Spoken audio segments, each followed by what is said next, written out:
up, everybody? Welcome back to the Virzi Effect podcast. You guys are listening to episode 458. That's right, 458. And I have a very special guest, a dude that I did shows with in Los Angeles fucking forever ago with our mutual friend, Sean Quinn. Also saw this dude at the Montreal Comedy Festival, through the hallways of the Hyatt. On drunken nights going to the elevator there. Super funny comedian. You know him from his from Comedy Central specials. He's got an album coming that dropped actually last week called Trampoline in a Ditch, the one and only Kyle Kinane. What's up, brother? Oh man, that was those Sean Quinn shows were a while ago. Dude, I met you. We were doing a show at the Improv on Melrose. Mm-hmm. And Sean Quinn was like, "Oh, my buddy Kyle, you're gonna meet him." We had a beer, we talked, we did the show, and you're a Chicago dude, correct? Yeah.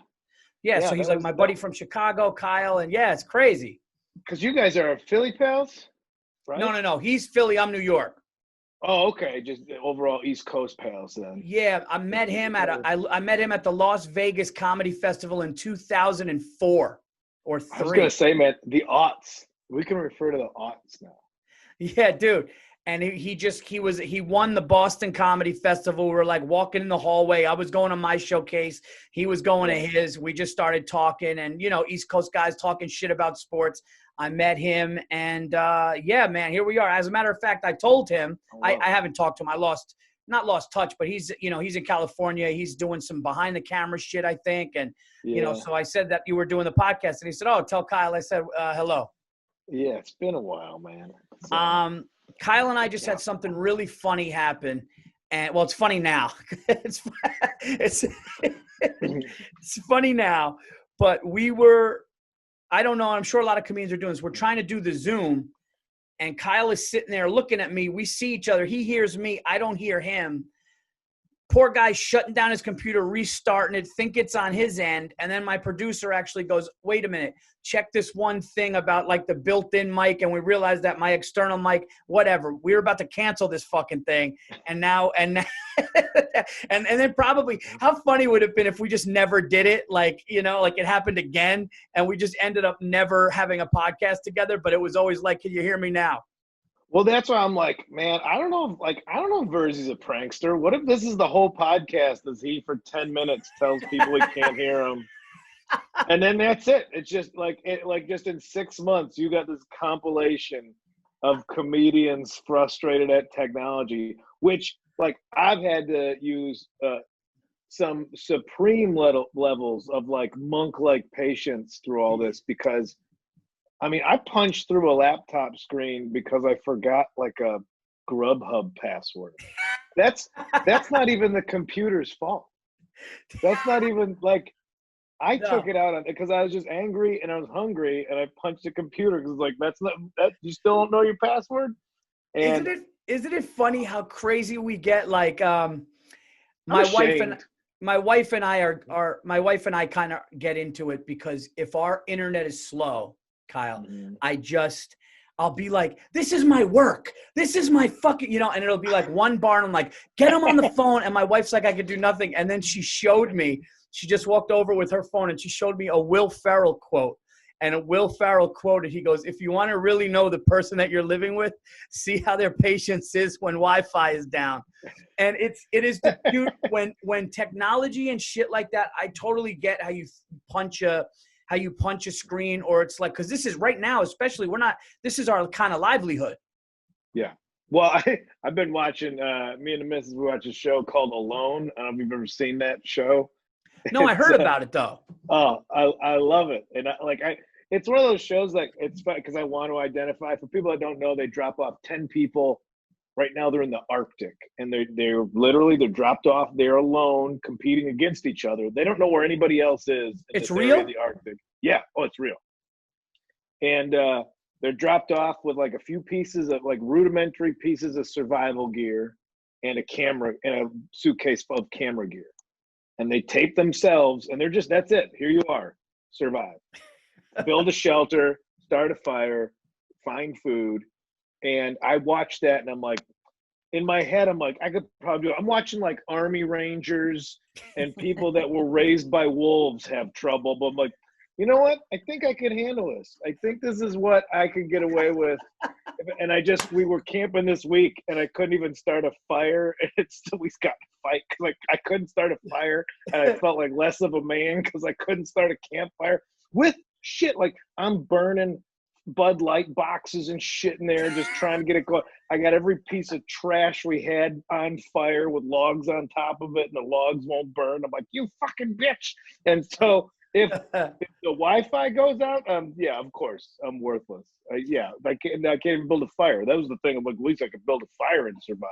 No. Dude, that's so funny because I was talking to Bobby Kelly yesterday, and Bobby Kelly was like, he went camping. He likes to go camping. And we have a story that we've told on podcasts before about how I forgot a blanket. I fucking hated it, dude. I hated it. Yeah. He was like standing in a creek up to his knees, bringing like canned food and shit. I was just like, it was just not, he was in one of those like, suspended in the air, tents, the like you tie one, like a hammock. I'm sorry. A hammock.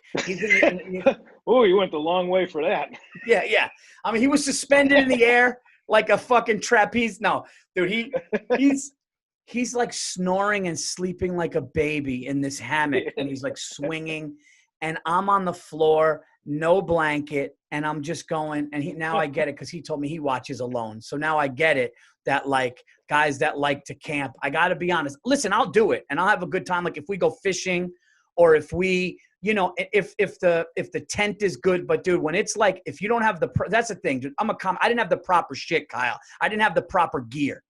It'll suck if you don't have that. And it sucked. Camping's one of those things where like, I like it, but I totally understand how it's not somebody's thing. Like right. I could see how that's not, I don't understand people who don't who don't realize that just because they like something, how could you not like it? This is the best. No, it's the best for you.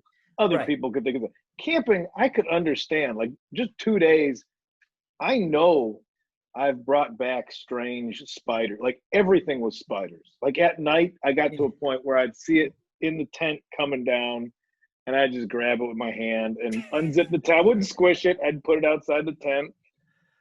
I gave up being afraid of them. I mean, and I've gone like backpack camping by myself where I haven't slept for like 2 days because it's always that right when you're about to sleep, a twig snaps and you go through like, oh, dude, Bigfoot, bear, or serial killer. Those are the 3 stages of fear that I go through until the sun comes up.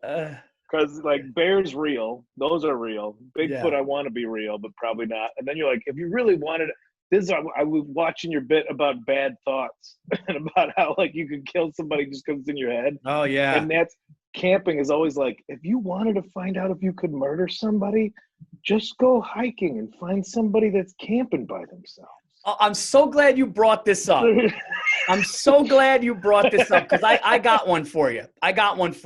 And I think that this will be a great conversation. And This is just an hour-long piece of evidence for when one of us goes down. Listen, if something happens, they know where to go. They'll be like, no. Just the investigators. Just go to episode 458. They told you everything. They're diabolical. I said on Twitter recently, and I was talking to my buddy Giannis because he lives near. I said, dude, I'll be honest with you, and I'm being serious. If I was a serial killer, my victims would be cyclists. Okay, my victims would be cyclists because in my neighborhood, not only, Kyle, are they arrogant and think that the road is theirs and the law is on their side, which it is, unfortunately, but our town, I live up in the country. So I live in like horse country and horse farms, right? So it's just like a lot of acres of land and field. So there's no shoulders, okay? Yeah. So they can't veer off in the shoulder. But what that does, and there is some money up here, okay? So these people, and I'm not talking like me. We got a nice modest house. We got lucky to be up here. But I'm talking about like there is money up here. So these people, they put on their little spandex jumpsuit. They get the whole fucking thing going. And when I tell you, they'll be in the middle of the street looking at cars like you're the problem, dude. And so I just snapped the other day. I'm driving with my wife and kids. and I just went around one kind of aggressively. My wife and I got into it. She said the other car that was coming was close. I don't think so. I just had to prove a point. Maybe my bad. If I was a serial killer, it would be cyclists. Those would be my victims. And do you remember Summer of Sam? You remember Summer of Sam when they all they were wearing blonde wigs because he was killing brunettes, and everybody was afraid to be. I just want everybody to be afraid of a bike helmet and a bike after I was done. If I was a serial killer. So my question to you is, not that you would ever be. You're a good dude. Wait, so you want them to not wear helmets because they're like, oh, this guy's killing cyclists. So then they're in. But by the way, avid cyclists. And you know what? I'll put one towards you. Everybody thinks that MMA is this ultimate fucking spirit of manhood, and these are two warriors. I will see that, and I will raise you a guy on a bike versus cars. That's way more balls. Is a guy in spandex going, "Fuck you, come at me," and then they will. Hey, that's man versus machine. That's a larger challenge than man versus man in my opinion. And you're right about dude. And I saw some of these cyclists at like the local deli, and dude, these dudes are jacked. But I'm talking about the arrogance. But here's my question to you. If you were a serial killer, which I know you're not, you're a good guy. However, if you were, would you have a particular victim type? Well, first off, we're laughing at things that are funny, and so we know we're not psychos. We've absolved. Look at us experiencing joy wholeheartedly. That just proves you're not a psycho. If anybody, passion, who knows? If anybody listened to this podcast and was like, Paul Virzi and Kyle Kinane are serial killers, that's a world that I mean, that's crazy. So, but hypotheticals are fun. What's the Me Too movement for confessed killers? There isn't, because the people would be dead. It's just ghosts saying, "Look into the comedians," because it's just a ghost of a cyclist clicking on their little clip-in shoes. I hear their shoes clicking around. I hear the little clip-in shoes clicking around. Oh, that's so funny. Like you look at the bike in the middle of the night and the wheels are going with nobody on it. You just hear the freewheel spinning in the garage. Like, they're out there tuning it up. I'm like, how's the chain undone? I did it last night. He cut my brakes. Thank God I was going 2 miles an hour. Mine. Oh, I would be like, who do I have anger at? I mean, you know what? Like, I'm trying to think of like a group of people. Like, this is such a funny thing. This is such a funny thing to brainstorm. Who do I hate to the level that not only would I take them out, but I would take them out multiple times? But it's like, because I've tried so hard. Because I had a similar joke about how we can't, like, I mean, even Maria Bamford had a whole special called Unwanted Thought Syndrome. So it's a real thing. Unwanted thought. No, dude, like, you could kill somebody. It's like, I don't want to think that. Sorry, too bad. It's called pure obsessive, and I read about it, and I've been dealing with it since the 3rd grade. And it's like if you hold something that you love so much, like a baby, like when my kids were born, and they're so vulnerable, and you're in so much control that your mind goes to places. Here's the best part about this, though, Kyle. The doctor told me. The doctor said people that have those thoughts are actually more prone to never do the action than somebody that doesn't, because to us, it's so awful and absurd and crazy to do that we're afraid we would, where somebody who doesn't have the thought can just maybe do it. Yeah, I want, and I don't want to get too deep. I wonder if like this is, I'd make fun of myself. I feel like I'm the last person that doesn't go to therapy, which everybody should, because it's just helpful. It's not even a sign of weakness. It's just helpful. Right. But I'm like, if the idea that everybody talking about these things gets it out there, like, oh yeah, hey, I'm not alone in thinking, what if I could just crush my baby's head? I won't do it, but I thought it. And then you admit it, and people are like, yeah, everybody who's had a newborn kid talks about how they could crush it. So you're like, oh, thank God I'm not alone. Like, hey, we're getting it out there. Yeah, my joke was about how like 9 times out of 10 you drive by like a forest preserve and you're like, that's beautiful. But there's one time, like, if I gotta hide a body, right. It goes there. I put it there. I never see any cars. There's nothing. And like, okay, why am I thinking of next level stuff? Yeah. Why am I thinking like you get tarp from one store, you get rope from a different store? Don't have all that shit on the same receipt. Right. Dude, it's so funny because in my new hour, I'm talking about, I watch so much murder shows because I'll watch Forensic Files all night, but I watch so much murder that it's getting to the point where it's so unhealthy that like now, and this is actually real, like I was watching it and then they were like, you know, the guy goes, and then he took the body in his pickup truck up to his cabin in the woods. And I'm going, dude, then they're going to see the tire tracks in the mud. I go, what's he doing? I go, you got to incinerate the car and put her body in acid. Like, I'm rude. I'm going, hasn't this guy watched TV before? Like, there's going to be DNA all over the joint. They're just an armchair psychopath at this point. It's like, fucking all wrong. All wrong. At least have snow tires that you put on and then take them off. So they come check the truck. You got your summer tires on. Oh, shit, dude. That is so funny. Yeah, because listen, dude, and don't get mad at us. They're shoving it down our throat. Forensic Files. Now, you know, Unsolved Mysteries came back. All of these documentaries are horrible. And it's like. I've had, well, yeah, it's on every, I didn't get in trouble for it, but I have a bit where I'm like, well, let's see how this goes. But it was a bit about how everybody loves true crime podcasts. Not even fictional crime, true crime. No, it's got to be real.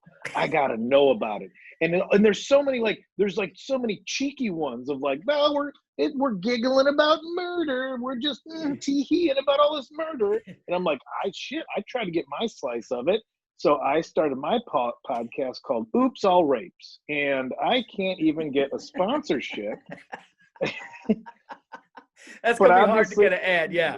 Yeah, but obviously the joke is like, well, how gross would that be if that was a podcast? But yet we're so nonchalantly just skipping through murder after murder, and we're fascinated about it. It is amazing that it's the number one thing in our country that is shows that have been on. I mean, if you look at what's it called, Law and Order and CSI, Law and Order has been on for 30 something years. I mean, we are obsessed with tragedies by people. It's weird. Dude, Law and Order is my lullaby on the road. Like, as soon as I get to check into the hotel for a show, I know that Law and Order is going to be on hour after hour, and the content's horrible, but it's so consistent. It's like that's part of my feeling at home. Dude, lullaby is the perfect word for shows like that, because like you said, it doesn't matter if it's the greatest episode or not. You're just in bed and you're like, oh, this is my time now. On my downtime. Oh yeah, chunk. Oh, they found the kid's head underneath the swing set. Oh, okay, good. That's fine. I'm gonna go to sleep now. You know what's funny? What do you think they pay the actor in Law and Order who's in that first scene, who like the football goes too far into the woods, and then the guy just walks and he like looks around and then he sees a finger and then you see his face go blank and then it starts and then you never see that guy again? What are they giving that guy? Scale? You either find the body guy or the buddy who's in the field like, come on, Jimmy, like we don't have all day. Like, which guy do you go out for? I would want to be the come on, Jimmy guy, just because he gets more lines, because the guy who finds a football may literally have like no lines. Yeah, but but that's true acting. You got to express it all with your face. That's vaudevillian. That's silent film era type shit. Yeah. But that's what I want to go back to. Like, who would I murder? Is because all this stuff, like all these thoughts, that like the unwanted thoughts I'm thinking about, I've tried to like not lump people in like this group of people, like, because I would be that way before, and so now I'm not trying to be so stereotypical about like what I feel about like an entire group, you know, because I'm like, oh, that's just rotting my brain. I can't be like, oh, everybody that does this is a piece of shit. Everybody does that is right. Anyway, that being said, Lithuanians, these motherfuckers, let me tell you.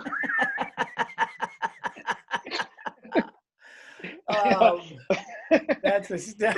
Lithuania. No, but I share your same contempt of road cyclists as much as I also enjoy. I like off-road cycling. I do that stuff. But the road guys, I was fine with all the COVID shit in the road, like right in the early lockdown, everything was closed, and you got to be out on a bike And it was just Yeah. post-apocalyptic. Like I'm on a 4-lane road, just weaving around on my bike because there's no cars. Oh, that must Oh, have it been was awesome. beautiful. Yeah, it was beautiful. And listen, I don't mind the bike, like the cyclists that use like a lot of places have lanes for them and a lot of places, but where we are don't. And they're just like, and I've watched a couple of cars swerve and like almost get hurt because of them. And like, you know, so I will give, I say like 1 out of every 5 cyclists does the right thing. I watch and they're like, you know, and then the other ones are just like, nah, it's our road. Look at the law. Well, that's why you'd think the people that hate the people, like all the people like racists and homophobes, they're all like, you know what? Just give them their own fucking island and let them go do whatever they want. Then that, as somebody who hates cyclists, should be voting for bike lanes because that's the same thing. Through hatred, you'd actually give them what they want. You know what? Just give them their own fucking lane and they could do whatever they want in the lane. And then like you'd actually, both parties would get what they want, even though it was birthed out of hatred. Dude, how funny would it be if I started meetings in my town and people were like, dude, is that like a KKK meeting? You're like, no, Paul's having an anti-bike rally. And I just... These with their tight little pants, they're just asking for it. Hey, buddy, whoa, we don't like your kind. Like, we're not victim blaming here, man. We're having like a spandex burning. Like everyone just... You're just out there on the side of the road, shaking your little ass in your little outfits, just daring people to do something. Oh my God. So like, what? Where are you at? Like Hudson Valley? Were you like upstate or something? Yeah, I'm about like I'm an hour north, Hudson Valley, hour north of the city. And it's cool, man, because like it's so country up here, but you're in Manhattan in an hour. So like I'll do spots in the city. Like I'll go down, I'll do the Cellar, the Stand, and let's say New York Comedy Club, and I feel the city and I feel that. And then I pull up into my house and there's 5 deer like at my front door, dude. It's nuts. You do one more set. You do one more set for them. I do for them. Yeah. For what? You see any group of anything living, you're like, oh shit. Hey, how's everybody doing tonight? Thanks for dropping by. Oh, get a load of this guy. Dude, the way comedy is now, we're going to be screaming our jokes off the FDR at cars just for going by.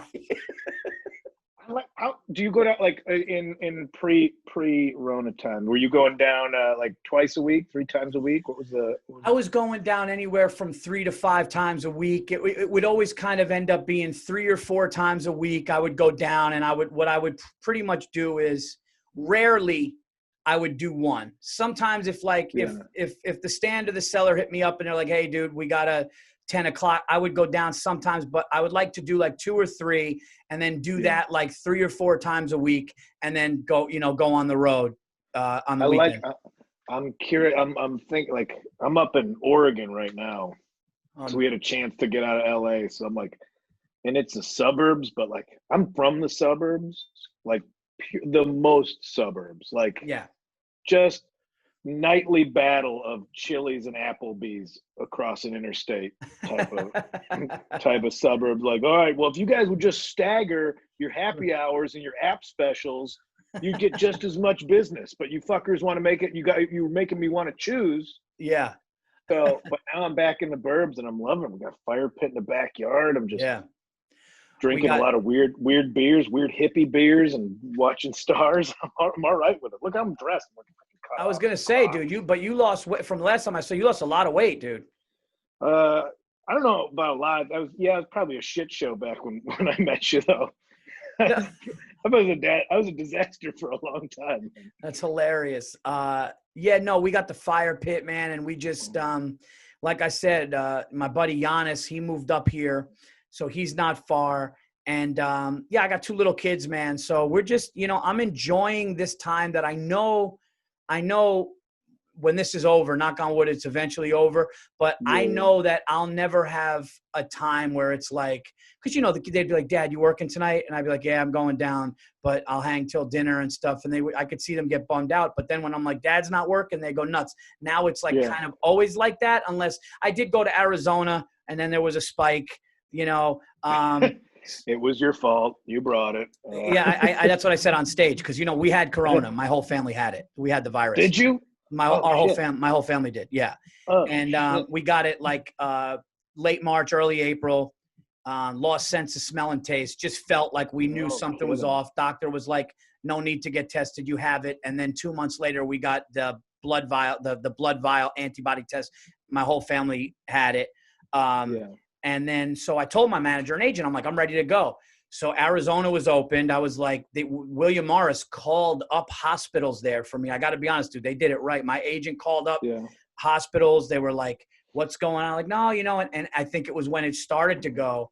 And then I went down there, did Copper Blues. It was great. And then when I left, I found out, dude, that it was a shit show. So then I did a patio show at Governor's in Long Island. They kind of made it nice. Because I did say, like, there are certain things that I just don't want to do. Like I see, and I'm not, by no means do I think I'm above it. People got to make money. I get it. But I've seen, you know, standing in the middle of a field yelling when the first table is like, you know, half a mile down the road. It's just like, I want to kind of pick and choose while I could spend time with my kids, you know? Yeah, I'm kind of like, this isn't going to be, I think the ship will eventually right itself, regardless of who's the captain. And we could leave it at that. We don't have to talk about politics, but Sure. I think, this is when are you going to get this time again? Right. When are you going? I'm in it. I'm not doing shit. I am so paranoid about being able to stay a comedian. That I saved all my money. Not all of it, but you see guys get one thing and they spend the equivalent of what they made for that special on like a car or something like that.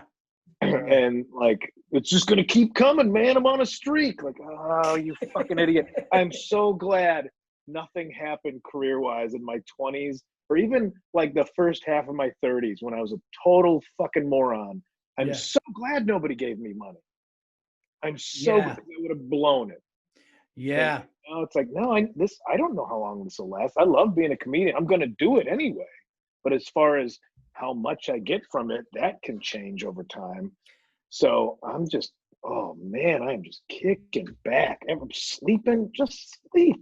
You just sleep till whatever you want. Not depression sleep because you're afraid to face the day, but because I guess I'm awake now. What am I going to do? Whatever the fuck I want. This is great. Yeah, it is a time where, like, being with my family, like tonight, we're going to go to this place and have some hard ciders and just be together and obviously like social distance with another family that we quarantine with.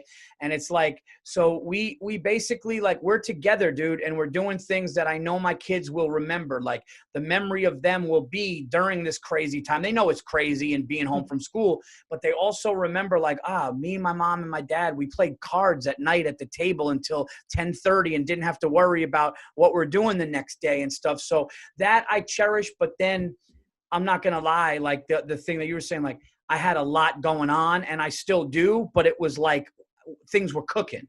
And it was like, you know, but then you're like, you know what, man, I'm not afraid, because I'm one of these guys, dude. And I don't know how you feel about this. And this is not to get like spiritual or religious or anything like that, but I'm one of these guys that, like, I believe that when people put in work and do what they want to do and they love what they do, I believe, kind of like what you said before about like righting the ship. I kind of believe that happens in life. If you're, again, I'm not, you know, you can't right the ship if you fucking, you're an alcoholic drinking a case of beer, laying on the couch going, it's going to work out one day.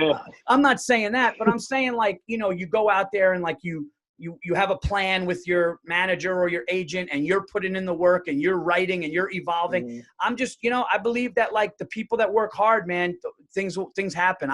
I just do. Yeah. I never, one of my things, everybody's like, well, you got to set goals and have this. Like, no, I never did any of that, because I thought, like, well, then if I didn't meet a goal, I'd just be disappointed in myself. Like, my whole thing is just like, I just want to be good at comedy. Yeah. And guess what? That's very subjective. Right. I might be good to 10 people. I might not be good to 50 people.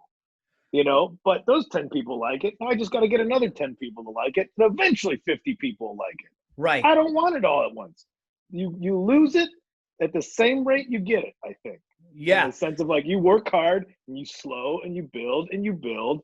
And then cool, we've cultivated an honest following as opposed to some flash in the pan type thing. And I lost I was supposed to be doing like slowly starting to move into like theaters and stuff. And that was supposed to be right now, August and September, and that's obviously got all pushed, and we'll see. But yeah, my first theater was June 27th, and they were like, bummer, man. Yeah, but you know what? They moved it to March, and hopefully that happens. But yeah, it's just one of those things where it's like I'm gonna keep writing, I'm gonna keep going. But yeah, and I like what you said too. I think that's what like comedians that stick to what they do and evolve and kind of trust themselves after the amount of time that they've been doing it do. It's like when you get a theater of Kyle Kinane fans, and I get a theater of Paul Virzi fans, and that If that theater is packed and they paid and they traveled and they're buying drinks to see us, the people that don't want it, that's fine. Go see those people that don't want it. Go see who the hell it is you want to see. But if my people are coming because I'm doing something right for the people that like my shit, that's all good too. Anytime I see somebody who like all of a sudden is doing basketball stadiums, I'm like, this isn't going to end well. Like you can't, I can't. And that's just me. That's not a shot at anybody. It's like, man. So, like, I just feel that that's more people that are going to find something to hate about you because you blew up too big, too fast, and it's more people that are going to be critical of somebody with instant success and try to tear you down. Whereas if you sat around and earned it year after year, you might earn people's respect. Even if they don't like you, you might earn their respect for putting the work in. It's funny too. It's like what you said. You're glad you never had, you were given a lot of money. And it's the same thing. Like, dude, I remember Bill Burr told me so long ago, he goes, dude, a guy like you, it's just going to take longer. He goes, a guy like you get in Montreal, it's going to have to be all the auditions, the first, the second, the last one, all have to be like crushed and undeniable. And he goes, and you know what though? He goes, that's what you want. And it was like, but like, I needed that, dude. I needed to hear that. Like, I remember when I opened, cause I haven't opened for Burr in years, but there are certain things that when I did, I remember.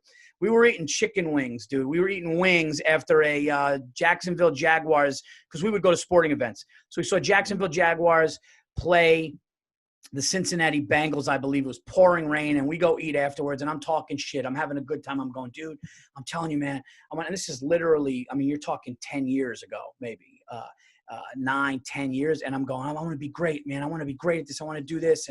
And he just looked at me in the face, and he just goes, dude, he goes, to be great, he's like, you just got to dig deeper, dig deep. And I was just going like, in my mind at first, I'm going, oh, but I'm getting laughs. And he would always say good job, but it was funny. It went from good job to yo, that bit you're doing is. So I realized when a guy at that level says good job, it means that you did what your job was supposed to do for the weekend. But then when guys like that start talking to you about bits and they're like, dude, that thing you said, oh, wow, dude, you've grown. Oh, dude, that's amazing. I love seeing what you're doing. Watching you grow is a beautiful thing. I'm like, oh, it's because so. And I want to know how you feel about this, because I didn't get into it with people, but there's a little riff going on in New York. Okay. And here's what it is. A lot of people are going like this and LA. And I'm actually somebody that's doing it in a different way. So I would love your opinion on this. So podcasts are everything. Podcasts are this, podcasts are that. Okay. If podcasts are where the money's at, dude, stand up is this now. Stand up is dead, doing this and that. Look at the money that this podcast is making. Look at the money that Patreon's making. And that's all good and well. I'll do that too. I'm going to do that. I'm doing that. But when people are like, dude, what are you worried about stand up for? It's just for the reasons I said. It's like, I want to be good at stand up. I want to evolve at stand up to the point where it's like, not everybody's got to like me, but for people to respect what I'm doing and bring it to the stage and see my growth, and every hour is better than the last. And here's the other thing, Kyle, I didn't get in this business to be a fucking radio host, because if I would have just stayed in college and got a communications degree, I didn't get in this to do this. Now I love doing this shit. Look, I get to talk to friends I haven't seen in a long time, and we get to bullshit. But like, I say that to people and they're like, oh dude, the money's in the podcasting now. And I'm going like, yeah, that's great. But like, that's not what I got in this business for. I got in this business because I saw Eddie Murphy do Raw when I was 10 years old, and it fucking blew me away. And I want to do stand-up. I know that there's money in podcasting, but that's always going to be second to me. I don't know how you feel about that. Well, I mean, I have, I do mine with my buddy Dave Stone, and it started as a way to, it's called the Boogie Monster. We've been doing it for like coming up on 4 years, I think. That's awesome. And it's just, it was us. It was like we were always talking about the same bullshit, like, like it was Bigfoots and aliens and just getting drunk and hanging out with your buddy. But it was also an excuse of like, listen, man, like, how can we tell people where we're going to be? We both work the road. Exactly. What's a more direct way to tell people what our dates are going to be that very week? So I just looked at it, was an advertisement. Yep. It was a fun way to talk with my friend and then plug date. It's still, everything filters into stand-up. And I know there's some podcasts and these people are making a bunch of money. I don't know, man. It's like, that shit looks like sports where all of a sudden people are picking sides over arbitrary arguments and like, this crew is versus this crew. Oh, these guys, we're with it all looks like cult shit to me, man. And that's stuff I pay attention to. Like, or just like ultimate fandom. I don't understand it. It's never been, I didn't grow up as a sports guy or anything. So be like diehard Bears fan. Like, and again, that's somebody's thing. It's not my thing. And I see what like, and I'm glad it's helped some people with success, like all this Skankfest stuff and everything. Like I just did Bonfire with Big J and Dan, and like I always, how am I trying to phrase this? I don't. I want to do stand up. This is what I want to do. Yeah. I want to write bits. I want to try them night after night, and I want to get them to a point where else can you tell the same story until it gets to a great point? You do that to your friends and be like, shut the fuck up. We heard this story already. Yeah. You do that to your wife or your whatever, your significant other. Like, why would you tell it? I get to perfect the story and then get it out there. And then how much money are you supposed to have? Like, how are we going to sit here and like, my bills are paid and I got money for extra stuff. Right. And then, but after that, like everybody's like, we're all sitting here arguing like, fuck these Jeff Bezos types. I don't know, man. Anybody past fucking $5 million is Jeff Bezos to me. Right. Like, how much do you need? Right. Yeah. I'm already my own Jeff Bezos from 10 years ago as I looked at things. That's right. And I don't look at it because, because I don't look at it as it's not real. I told jokes. Yeah. Yeah, dude. I couldn't agree. Bills are paid for it with that. Yeah, dude. It's like there's really something to be said, and it's a priceless thing to be content and to understand and recognize. I remember we were standing outside one of the venues at Montreal. I was talking to Big J, and we both agreed. We go, a lot of comics don't realize, everyone's trying to get to the next thing. A lot of comics don't stop and realize what they've already done and appreciate it and be like, oh, dude, you know what, man? Like, that's a milestone. That was a dream. You know, that was just making it to a headliner, making it to headline a weekend. Oh, I did the thing. We did the thing, Paul. We did it. I traveled. I mean, there's more. There's more. Sure. But we also be happy in that pursuit instead of being unhappy trying to get to the next thing. Look, I understand always trying to evolve and get better. And if that means more money, great. But yeah, the fact that we're national headlining comedians in A rooms across the country, and we started out the way we started out, it really is something to stop and be like, this is pretty fucking cool, man. Yeah. And listen, I do a podcast. I did the Virzi Effect for the same reason years ago, probably like December, like 2011 or probably. I mean, I didn't know what I was doing. I didn't have a show developed yet as time went on. But yeah, it was to sharpen some skills. It was to plug dates where I'm going to be, talk to the fans that really like me, and that's great. And you know what? I'll do a Patreon podcast that there's a niche, and me and my friend are having fun. But stand up, dude. What you were saying, I want to tell a joke and tell a story and do that shit and fly to Indianapolis and make those people laugh. Not just Indianapolis. But I also, you know what, I realized with the podcast versus like the money's in podcasting, I'd rather be a good comic and a mediocre podcaster 1,000% than the other way around. I'm not trying to be famous. I'm trying to be good at something. Yes. Fame and good are different things. Chris Rock sometimes they merge, but Chris Rock said, I'm sorry. Chris Rock said on Inside the Actor Studio, he said, I got great when I stopped trying to be famous. Yeah. And it was just like, what does that mean? What it means is that fame and money is a byproduct, or should be the byproduct of just getting really good at what you do, or taking what you do to another level. I 100% agree. I mean, it's like, the difference between getting a real laugh because you surprise somebody with a punchline versus making a reference that they already know from the podcast. Right. Or like talking about a friend that that they know too, that you're like do a show with. Mm-hmm. Like, people confuse those things sometimes of like familiarity between, like they confuse a crowd being familiar with you with comics can confuse that. A crowd being familiar with you versus a crowd going, that's good comedy. And I never want to get a crowd that is just so familiar with me that it makes my job easy. Right. Because then you're not going to be a good comic. You're going to be like, oh, I know what to give them. I'll reference this thing. And remember when I said this before?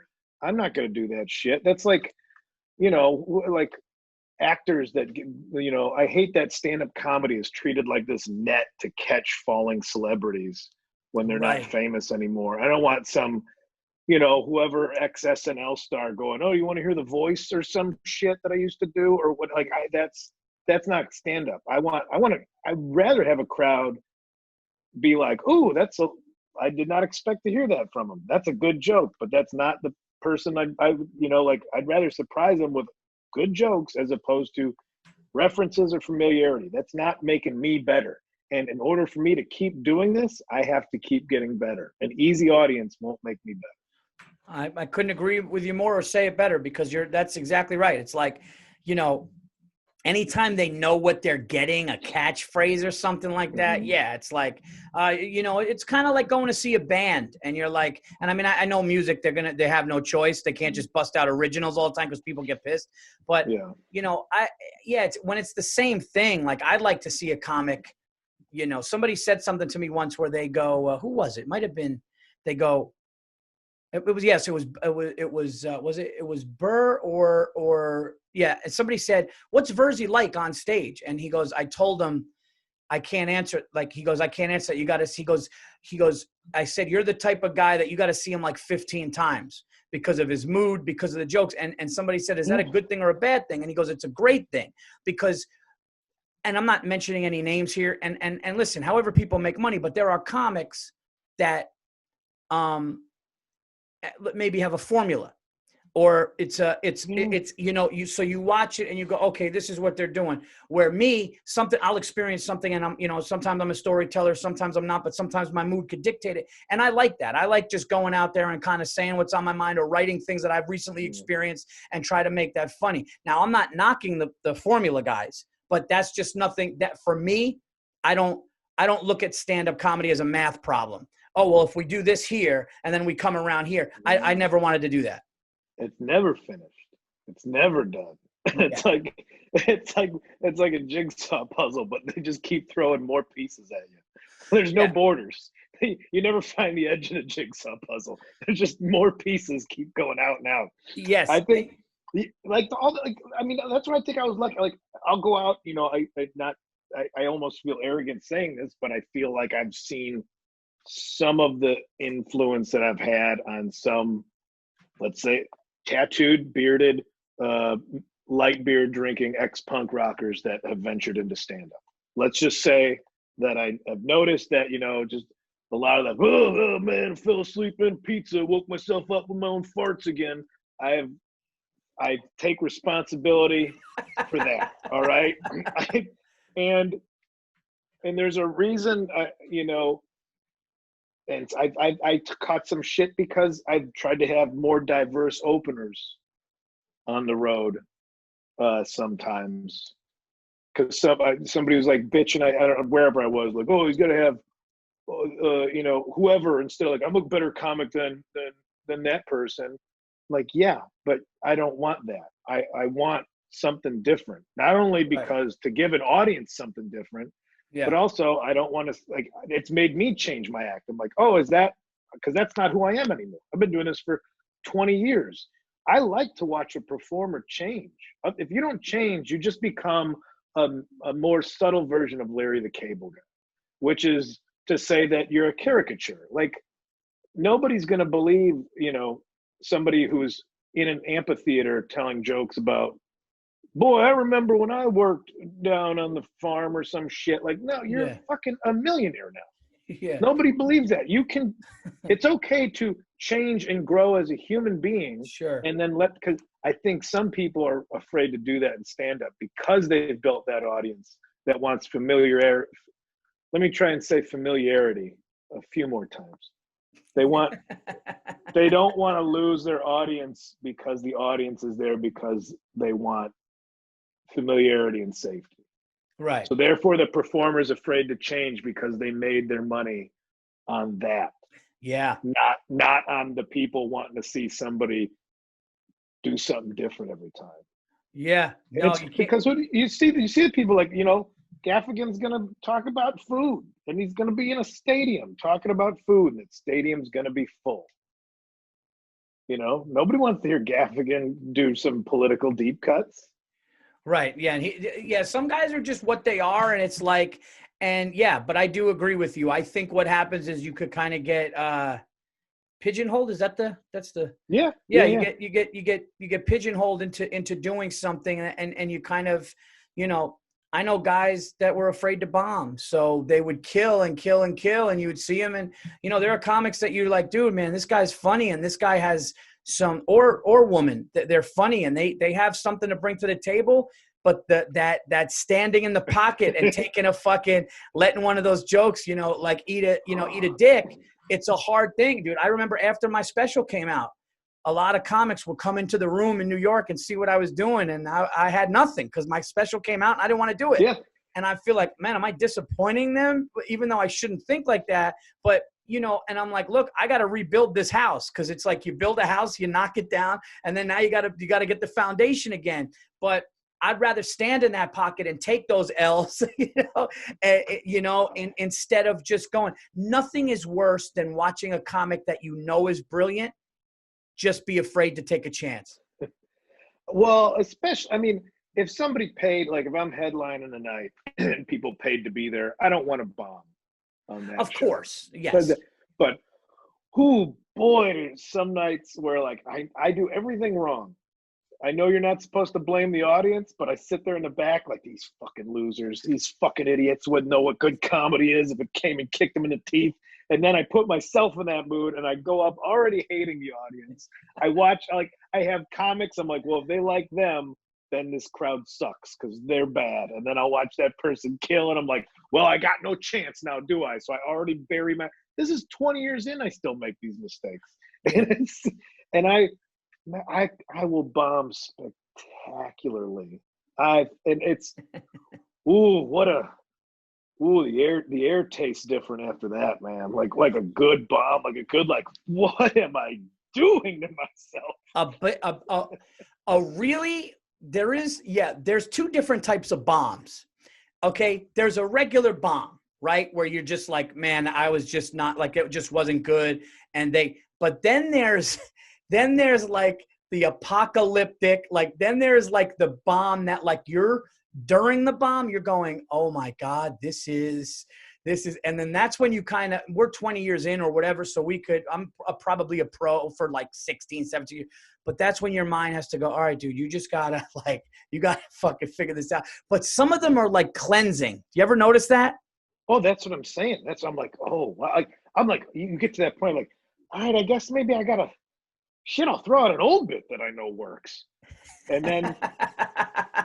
then that doesn't work, or you don't remember how to do it right because you're like, I haven't pulled this one out of the chest in a while. And then you screw it up and you're like, God damn it. Oh, yeah, you didn't remember it right. Resume. Yeah, I got to get my day job resume in order tonight. That's like a bomb where you think you have to go look for like a 9 to 5 on Monday. That... a look for a day job kind of bomb. That's the ones where I'm like, maybe I've been a fool this whole time. Maybe it's just been the Truman Show and everybody Just their checks bounced from the Truman producers. They're like, you know what? We don't have to laugh at this guy anymore. We've been doing this shit for 20 years. Let's give him the truth. But the reason why you're in it as long as you are, and I've seen some bits you've done, and I've watched you on stage, and the thing with you is that you just don't know what you're going to say or what your next thought's going to be. And that's what keeps people coming, man. And that's what really, and this is nothing against other comics, like I said, but that's what, the better comics do. Better comedians are going to be like, have a take on something and go somewhere else and go something new. It's like, I can't think of spending money on comedy just because I'm in it so much. So I would never, but if I did, I would make sure it's somebody that's going to be like, oh, dude, like it's going to be new and it's going to be their fresh take on it and do that. It would not be a guy that I'm going to go, all right, they're going to talk about this in their funny way and do it. I wouldn't do it. That's. Yeah. There's only so much, it's hard. Like we both know we spend so much time. I'm not going to speak for you, but just not on talk shit about everybody. I love it. I love talking shit, not even hatefully, just because you bullshit. And I love gossip. I especially love. I love gossip. I love gossip, especially when it's not about people I know, because then it's like diet gossip. I don't have to carry the weight around with me. So I'll just like lean back in a booth at a restaurant if like old ladies are talking shit about something. Yeah. I love it. And there are massive comics where I watch them and I'm like, I know why it's funny and I know why the people there like it. But I always question the longevity of it.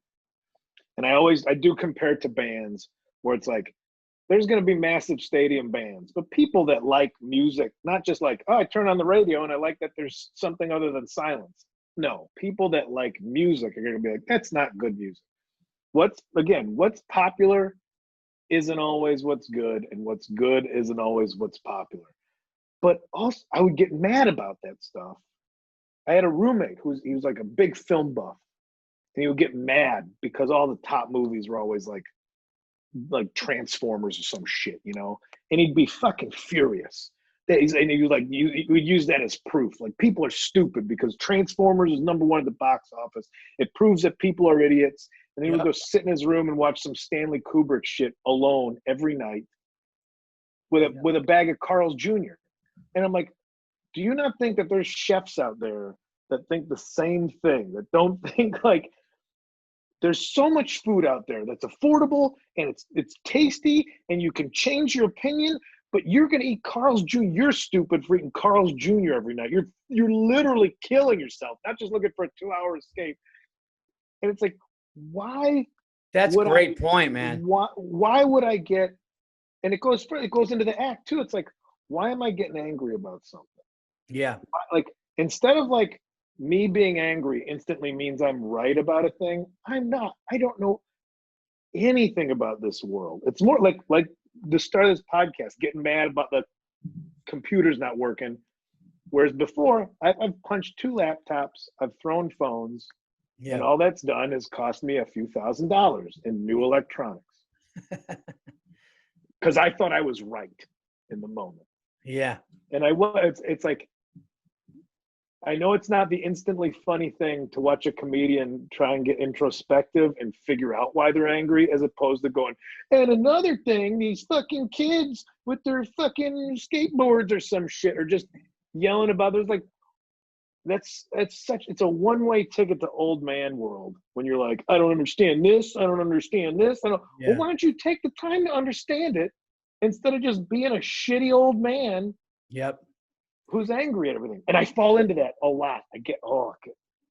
Dude, I mean, that Carl's Jr. thing is brilliant. And it's so true, because it's like, well, look at, okay, so then what about a foodie? Yeah, it's like, and look what you're eating. And I had a family member go like, why are they winning awards? Why are they winning Grammys?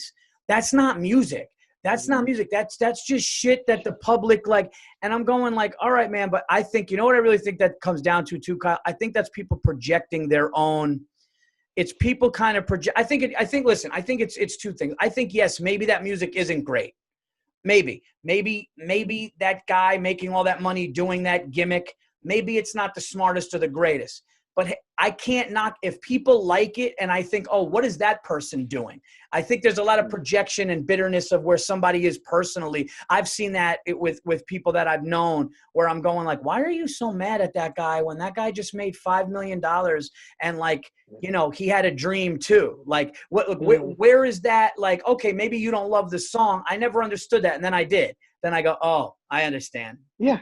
Cause they're not looking at it like we are like, if somebody goes and wants to pay $100 to see Larry the Cable Guy, who for $100 a seat should be able to buy sleeves at this point, right? Who wants to see like a fake poor person, and then they leave happier. What went wrong? Yeah. What like that? Just because but do you see this joke is just derivative of the other joke. It's like, I'm not looking at it for the same thing. Yeah. You know, people want to listen to some Florida Georgia Line song or some shit just because they just want to drink beer and have fun. I'm going to sit there and ruin their fun. Yeah. Just because I think it's stupid. You know where I think it, you know what I think? Still. No, here's what I agree with you. Here's what I think it is, Kyle. I really do think this. I think it's actually this simple. I think we could simplify it with this. I believe that there are two types of people in the world. And I think that unfortunately, the better of the two is less. I think that there are people that just are genuinely happy, satisfied, and content with their life. I think that they've looked in the mirror, they've understood life, they understand the ups and the downs and the horrible tragedies and the accidents and the illnesses, and they've accepted to love who's around them. Not to be too deep on a comedy podcast, but I really Go for it. I believe that there are people that go, you know what? I'm not going to hate on that. That person's making money. Great. Good for them. I'll have a beer with them. I'm okay with what I'm doing. I understand and genuinely have a peace and a satisfaction and a happiness in their life. And then I think you have people who don't and project. And I think we all sometimes can be in that happy spot and start to drift to the, like, you know, we could all do that. It's normal to do that. Listen, it's normal to be, I've watched a comedian, and I'll be the first to admit this. I've watched a comedian get something that I wanted. And I remember early in my career going like, but that I'm, you know, and I'm going like, but you know what? It's not about that. It's not, because Rich Voss said something to me a long time ago. Somebody said that about you then too. Somebody was like, how come Paul got it and I didn't get it? Exactly. Know that there's always somebody saying the same thing about 100%. How did he get, you know, blah, blah, blah. That's, of course, I want that. I'm funnier. I was at the Stress Factory once, and then after this, I want to get into your album, into your new hour. Okay. Rich Voss, I was at the Stress Factory. I did a set at the Stress Factory. Rich Voss was there. Bonnie was there. And Bonnie goes, Rich wants to talk to you in the green room. And, you know, he was just busting my, how'd you think you did? All this shit. And I go, no, it was fine. Everything. He goes, let me tell you something. He goes, dude, all you guys coming up, he goes, you think you're competing with each other. And I'll never forget he said this. He goes, I did everything in this business as far as like specials and television appearances and road and travel. And he goes, all you're competing with is yourself. Okay. So whatever somebody's doing, whatever somebody's getting, that it's like run your race with your blinders on, do what the fuck it is that you do. And wherever the chips may fall is it. And I'm going like, yeah, it's like, I don't know if you play golf, but golf to me, it's like, get your score lower, dude. You're playing against yourself. Even if you go out with a couple of buddies and drink some beers, I'm not really playing against them. I'm playing against my last score. So if my last score, I broke 100, I want to just fucking get it better. That's how I am with the career. Yeah. And I think if we've been at this for 20 years, we also started when stand-up was not pop. We started when stand-up was in a low point. Like I started in 99 and it wasn't cool. So I didn't even tell my friends. And so you just went to a bar and you saw people at the open mic or whatever. Yeah. And it's like, nobody's getting famous from this bar. You started in New York, in the city proper? I did my first open mic in Woodstock, New York at a bar that did an open mic in 99. But then I couldn't really, like the first 2-3 years, you couldn't get up in the city. So I would call for like bringer shows, but I would do like a bringer where I had to bring 3 people and do 6 minutes. They told you you'd get on at 9:30. You got on at midnight. Your friends were still sitting in there. But then I wouldn't get up for months or weeks because it was just so hard. So I probably didn't get going until like probably around when I met Sean, when I went to that festival. But like I would say like 03, 04 is when I got going. But yeah, like my buddy worked in construction. He walked past a bar and he goes, dude, you'll love this. This is a pretty cool story. The bar in Woodstock was called Joyous Lake. And it's a famous bar where like the Stones and all those bands played in practice, but like when they were at Woodstock. Oh, to warm up. To warm up, but it wasn't just comedy. It was poets. It was a true open mic. Yeah, there's comedy open mic and there's an open mic. There's a definitely. This was like don't know. Somebody's just gonna go up, and it was brutal. I didn't have anything written, but that's when I kind of got the bug. But yeah, those, and so. Knowing that that's how like we started before, it was like we just found a thing we wanted to be good at. Now our timing is good because stand-up has much more of a light shown on it right now, and we've already been practicing. It's the people that like move to LA or move to New York to be a stand-up and be like, oh, I'm not up for another hour and a half. What gives? I'm like, get the fuck out of here. Yeah. You're wasting time. Did anybody call you and tell you that LA was running out of comedians? Right. So did they? No, you didn't get that phone call? Then move the fuck back wherever you came from if you want to complain about wait times. Yeah. Go learn somewhere else. But to like, like just getting to the point now where I fucking lost it, Paul. I had it. Wait, no, but I know what you were going to say. I hope I didn't fuck it up. No, it was about getting to when we started the way we started at those rooms, those open mic. Yeah. Or Rich Voss telling you, it's just against yourself. Like we learned, like we started to try just wanting to be good, and I had a bigger point, but I've been talking out my ass enough. So no, it's great. Well, speaking of you talking, let's talk about your trampoline in a ditch, which is such a fucking. Here's why I love that. Here's why I love that title. Because I like visualize like mud and a broken, like I just have the visualization of this trampoline in a ditch. But I know you did it at where it's funny. Before this pandemic, the last big club I did was Comedy on State. And we actually recorded a lot of the stuff that's going to be in my new hour that we're out there shopping. Yeah. So, and the room is incredible. I love it up there. I mean, I'm from the Midwest, so the sensibilities are like, I got it. These are my fun friends. I love that the two gals that run the place, Anna and Eve, will drink anybody under the table. Two just very slight Greek gals that will just drink you under the table. Yeah. That place, they came out one time. I was, drinking at the bar after the show, and then one of them comes out, and she's like, "Oh, so anyway, so somebody's throwing up during your set. Like they started the show, like somebody's throwing up in the bathroom during your set." I'm like, "Oh my god, somebody threw up during my show," and she just goes, "Somebody throws up at every one of your shows." Anyway, and I was like, all right, well, you can't really choose the quality of your fans. You can try and steer it, but you can't choose it. Right. But yeah, man, Trampoline and Ditch came from ironically enough, a Twitter account called Sheboygan Scanner, which is just Sheboygan, Wisconsin. Somebody like dictates all the police scanner stuff they hear into a Twitter account.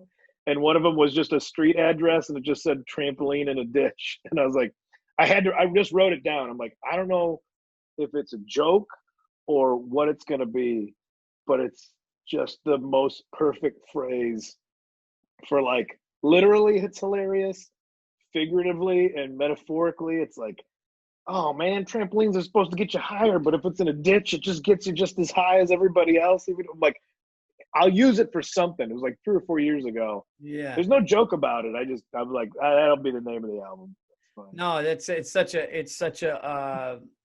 a great name, and it really stuck with me.